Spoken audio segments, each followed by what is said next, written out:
சீமான் தான் பண்ணியிருக்காரு. யாருமே வரல. எல்லா ரேஷன் சாமான் எல்லாமே அடிச்சிட்டு போயிடுச்சு. யாருமே வந்து பார்க்கல. நாஸ்தி ஆயிடுச்சு. நம்பர்லாம் தண்ணி நின்று போறதுக்கு இல்லை, வரத்துக்கு இல்லை, எதுவுமே இல்லை.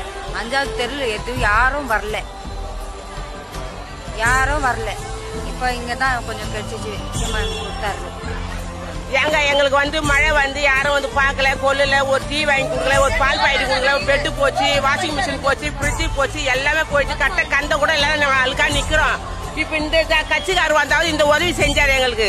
நான் மத்த கட்சி ஜெயிச்சு இந்த அரசியல் ஆள்றவங்க ஒன்னும் உதவியும் பண்ணல, வந்து எட்டி கூட பார்க்கல. எங்களுக்கு இருட்டுல கடந்தோம், கொசு கடி குழந்தைங்களை வச்சு லோல் போட்டு கடந்தோம் நாங்க. புரியுதா? இது மாதிரி ஓட்டு போடுறப்ப வருவாங்க, எனக்கு இதுல போட அதுல போடணும். எவங்களுக்கு போடலாம்? உதவி செஞ்சவங்களுக்கு போடலாமா, செய்யாதவங்களுக்கு போடலாமா? அத சொல்லுங்க நியாயமா. எவரும் வரல, கவுன்சிலரும் வரல, எம்எல்ஏ வரல, கட்சி ஆளும் வரல. இந்த கட்சியில முன்ன நிக்கிறவங்களும் வந்து பாக்கல, எதுவும் செய்யல. எங்களுக்கு மழை போன பிறகுதான் இந்த டோக்கன் கூட தந்து கொடுத்தாங்க. அந்த டோக்கன் வாங்கி வச்சுட்டு இப்போ இதை வாங்கிட்டு போறோம் நாங்க. யாரும் வரல சார், இது வரைக்கும் யாரும் வரல. இப்பதான் கட்சி வந்துரு. யாருன்னா இவர் ஒண்டிதான் வந்து பாக்குறது. இவர் ஒண்டிதான். இந்த வாட்டி ஓட்டு எங்களுக்கு, என் ஓட்டு அவருக்கு தான்.